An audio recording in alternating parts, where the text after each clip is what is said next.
This is the Global Podcast Network, where executives and professionals connect, share, and inspire. Stay tuned for the conversations that drive success.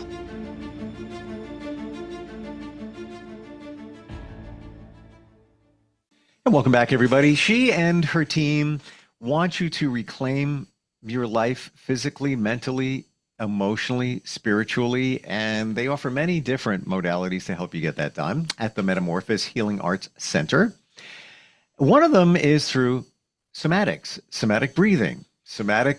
Insert the, the task after that. We're going to learn about that today. What does that word even mean? Not semantics. I'm talking about somatics, and she's got a lot of insight on that.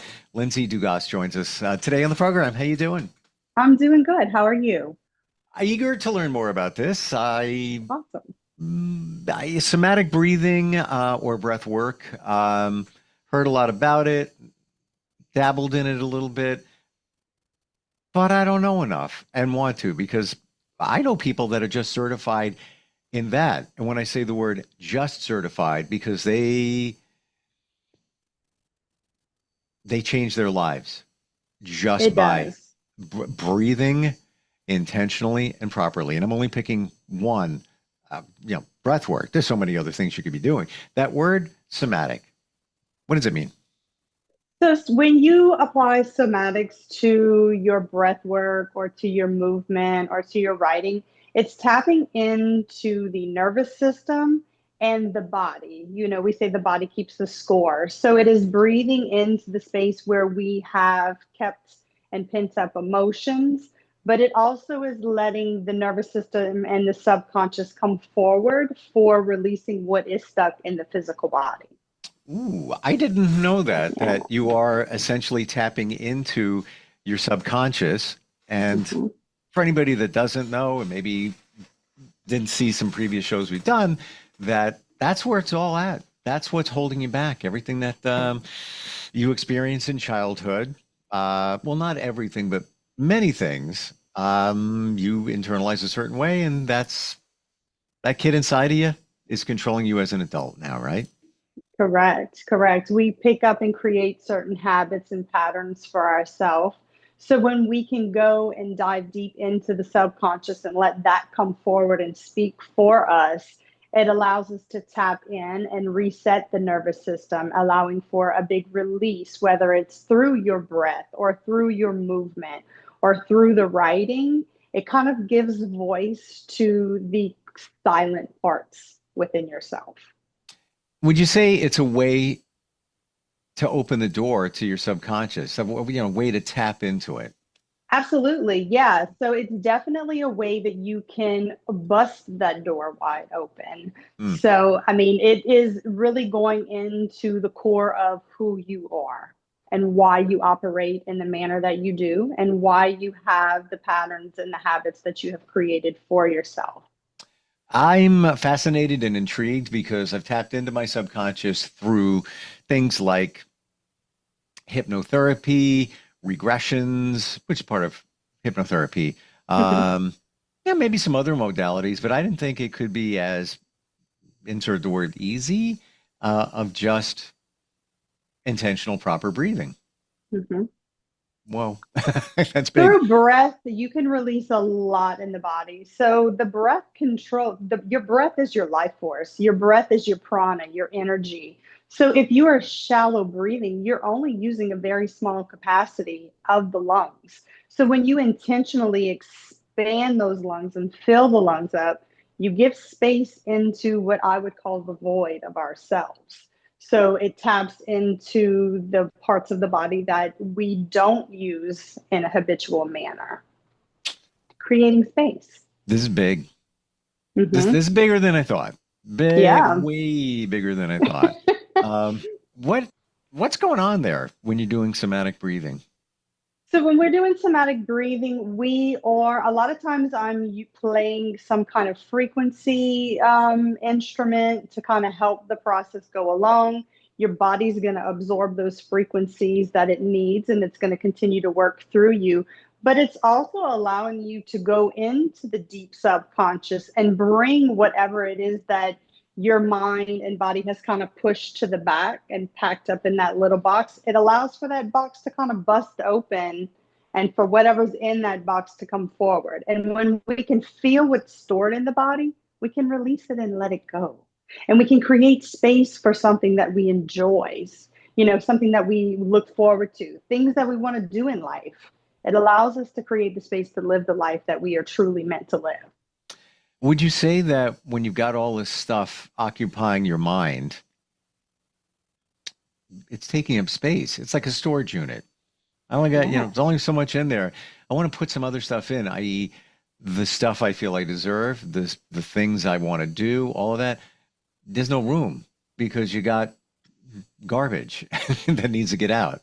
And look, we all have garbage. We all have junk that you have to unpack. And I like the storage unit analogy and metaphor because I always call it your little box that you have packed up, taped up, and tucked away. Yep. And we want to forget those boxes. But a lot of times those boxes need to be addressed. And when we don't address those boxes, that's when we have these big explosions and things start collapsing. And then you're forced to address that box. So let's go back to that box in the storage unit.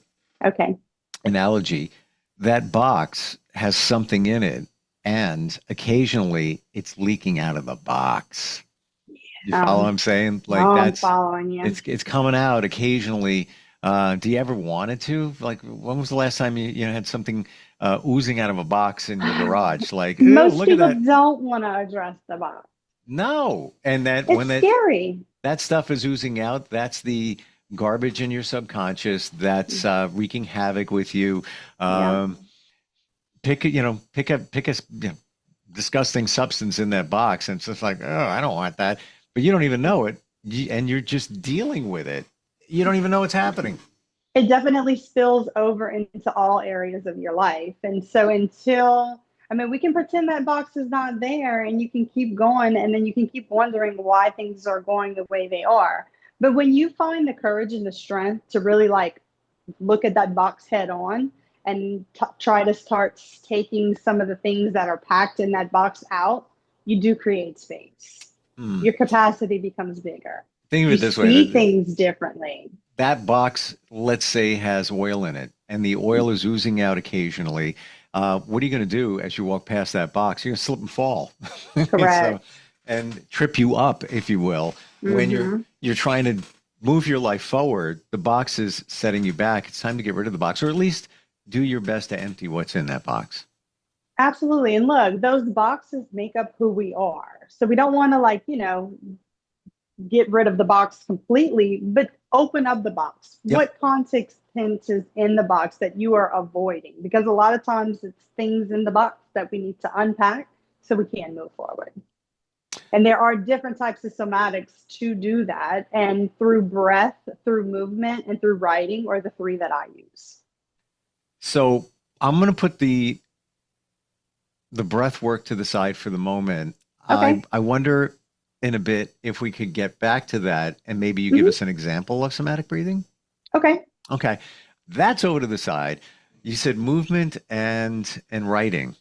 Yes. I'm clueless here. Enlighten us. What are we talking about? So movement would be moving in a repetitious manner, syncing the breath and the movement together. So we would move, and it depends on the emotion that we're trying to release from the body, where the movement is going to come from and the type of movement that we're going to do. So I use a type of yoga for somatic yoga. So that's the repetitious movement with the breath and focusing on what comes forward, what is essentially still in that box that's coming forward, the emotion that's trapped in the body. We want to give space for that emotion and what is pent in the body to come out and handle that with care. So somatic movement can look in many different ways. It just depends on the person and the emotion that we're working on. One of the most popular ones you would say would be yoga. Yoga is a form of somatic movement, yes. Okay. What's included in that? Breathing. Yes. I guess, or somatic breathing. Writing. Now, I know journaling is important. I don't know if that's where we're going, but tell us. It is very much deeper than journaling. So it is literally tapping into your nervous system. And what happens is we have a specific topic, and I create a somatic writing program for that topic. I did one at the beginning of the year, a journey through the chakras. So we each week we took a different chakra and unpacked so many things. And it was a beautiful group of ladies that came together with this. But it is literally tapping into your nervous system. You will start writing with a prompt, and your prompt will take you way in left field. And really, that's what you want. You want to give time and space for the things to come forward and start to unfold. And so it kind of gives you some aha moments as you're writing through the subconscious. Your penmanship will change. Your arm will physically start to hurt because it is the body's way of releasing emotions and patterns that you have as you are writing. It is a very neat experience. If you haven't done it, I would suggest you seek it. Wow. How much do you have to write? So everybody's different. It's not a one size fits all. So basically what I will do is allow like 5 to 10 minutes per prompt to see where it comes. Some people use the whole 10 minutes. Some people can only write for the capacity of about 3 minutes. Some people need more than 10 minutes. So it really just depends on you and your readiness. Can you give an example of what a prompt might be, what you might ask somebody to write about? So if we are basically, so we did through the chakras. So the first one of the series was on the root. So I kind of went into detail describing the components of the root chakra. So basically that has to do with your childhood up until the development of age 7. So I may take you back to a happy time in your life before age 7 that you remember. It could be something along the lines of family traditions, your culture, and your safety and who you are. So the prompts for the root chakra would be based on survival, safety, and your culture. Maybe your parents. Is there something specific you may say to somebody to encourage them to write about it? Like just a statement. Okay. And again, there's so much more involved in this. We're just taking one tiny piece here and put a little microscope on it. What might you say to somebody? Okay, at this point, write about insert whatever that might be. Is that even possible? That is possible. And that is how it opens the door. So it starts as a prompt and it opens the door for you to start writing. So the mind thinks of an experience that you went through. And what happens is as you're writing, your subconscious takes over.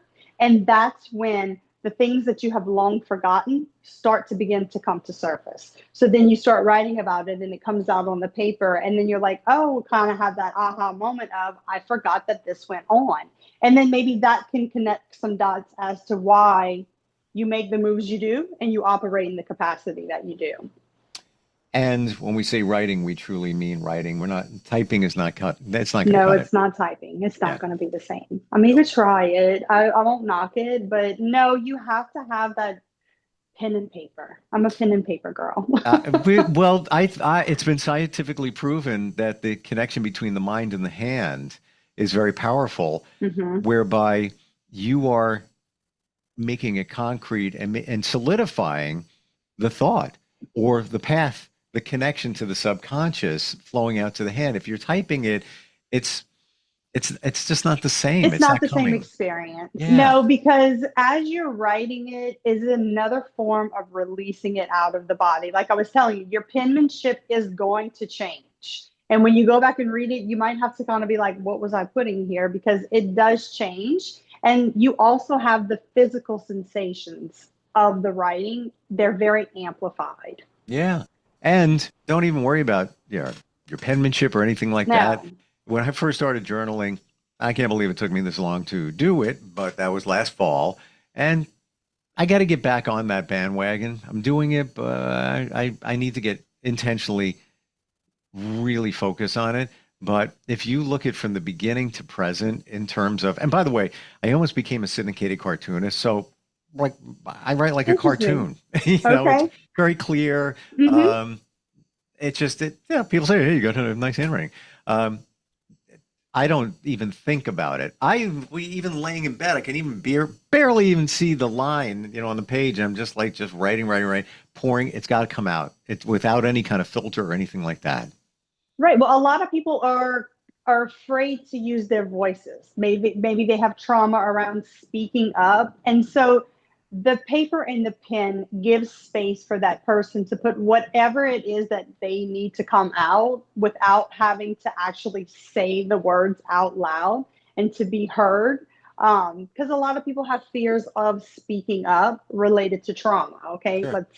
that's a real issue that we have to face, using our voices. So this gives way and a doorway to using the voice. It allows you to write down without anybody reading what you wrote, Yep. without feeling like you're being ridiculed, you're being judged. Like, it is just you and that paper and the energy you're putting into that paper And the intention. and the intention. Yeah. And it's, I think for some, you got to get past the, what if somebody finds this? Look, for those people that say, what if somebody finds this? I tell them, take that paper and fold it away from you, because all the energy and the intention that you put into that paper, you've written it down. So when we don't want to fold it towards us, because that just kind of invites it back. So symbolically, I ask them to fold that paper away from them, solidifying the exit of whatever it is that you wrote on that paper. Burn that paper. That, Burn which the is, paper. I've heard that it's very impactful, Yes. because you're releasing it to the universe. You're What if, just giving it back. let's say it's in a journal. Would you say turning the page does the same thing? Yeah. Okay. You get a new page that starts a new chapter for you. That's very symbolic of life, Yep. your personal life. How many chapters have you gone through in your life? Many. And Yep. what did it take? The turning of the page, whatever that looked like for you. Yep. New start.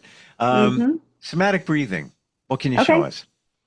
What can I show you? So I like to use, to calm the body down at first, what we would do is take 3 really deep breaths in through the nose and let them out of the mouth, and act like you're fogging a mirror up in front of you. Let that breath be loud and audible as you exhale. And then after that third one, let it go. And then a great one to go to is box breathing, where you're going to inhale for 4, hold for 4, exhale for 4, and hold for 4. You can add a mantra to it on top of that, just to kind of give you that frequency, vibration, resonance within the body. But there's many, many, many different types of pranayama and somatic breathing. Should you always But be? box breath is like a go-to. And Easy it's, for yeah, everyone. it's one of the easiest It's a ones to good understand. beginner. Yeah, it's a So- good beginners, because so many people come here and they do not know how to breathe. It's the most simplest yet hardest thing for the most people. Give me that again. So it's 4 in. 4 in, 4 hold, 4 out, 4 hold. You can visualize the box. Yep. You can count. Just go Mhm. a square. Yeah. It's Isn't it very funny? it's very much easy for anybody. Anybody can get that breath, box breathing. How crazy. We're back to the box again. First it was the Back box to- analogy in storage. Now we're back to box breathing. With that, do you always need to exhale through your mouth? So no, you actually want to start by exhaling out of the mouth, because that's going to vibrate and stimulate your vagus nerve, which runs down the side of the neck. So that's going to allow the nervous system to kind of come on and have that calming effect on the body.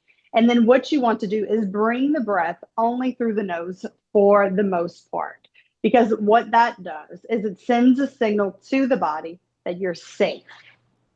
The body knows it's safe in that moment, because when we are hyperventilating and we can't breathe, a lot of times we're breathing through the mouth. And that kind of signals to the body that, hey, something is wrong here. And so it kind of turns on your nervous system to become into your fight or flight. I've heard that before. I'm glad you brought that reminder. Yeah.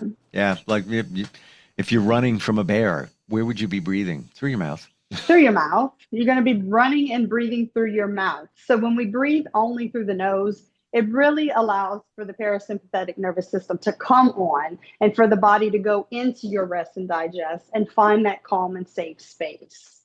With that, should you be thinking about anything, doing anything when you're box breathing? So it depends on the person. In the very beginning of working with me, I'm going to have you focus only on your breath because a lot of times that is enough for that person. As we gradually begin to work together, we're going to add more elements. I'm going to give you more visuals. I'll have you set intentions. I'll have you move in a certain manner to allow these things to come forward even more. It just kind of creates more space for you. So we're going to start off very simple, kind of back to basics, and then we're going to build upon that. So it just depends on the person and where they are on their journey when they come. So when somebody works with you for somatic breathing, how many sessions typically do you do? Everybody's different. Every situation is different, but maybe on average. For somatic breathing, Yes. and one person. So we are going to start out everybody's different. I'm going to have you not overcommit. So I kind of let you be in the driver's seat of what it is. I will have a suggestion for you, but I need you to kind of meet me halfway, but I'm also going to meet you where you are. So if you are only okay to commit to once a month working on that, because that is all you can handle, then guess what? We're going to do once a month. If you want to come in and work once a week, I'm open to that too. Everybody's different. I have some people who come multiple times in a week, all the way to people who come once a month. So I meet you where you are and we come up with a plan for you that is specifically detailed to you. It is not a one-size-fits-all program.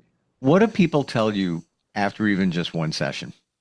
What I hear most is, I feel light. I feel lighter. I feel calm. I feel peaceful. And if I can get someone to come in here and feel any of those things, that's success in my book. Sure. And a lot of people, myself included, feel that when even it's hypnotherapy, certainly Reiki, energy healing, that just lighter clarity, a little bit of peace, you know, all of that. Wonderful. You can do this virtually though, right? Mm-hmm. Yes, I do some things virtually. Got it. How do we find you? So you can find us metamorphosishoma.com or on Facebook, Metamorphosis Healing Arts Center. Homa is for Homa, Louisiana? Yes, it is. Houma. Got it. Lindsay, thank you for today. Yeah. Heard this Thanks word, for having me. somatic forever. Couldn't really define it. Even somatic breathing, heard how impactful it is. It's easy. I don't want to minimize anything, but it's as easy as breathing intentionally and properly where you connect with inside, which is just beautiful.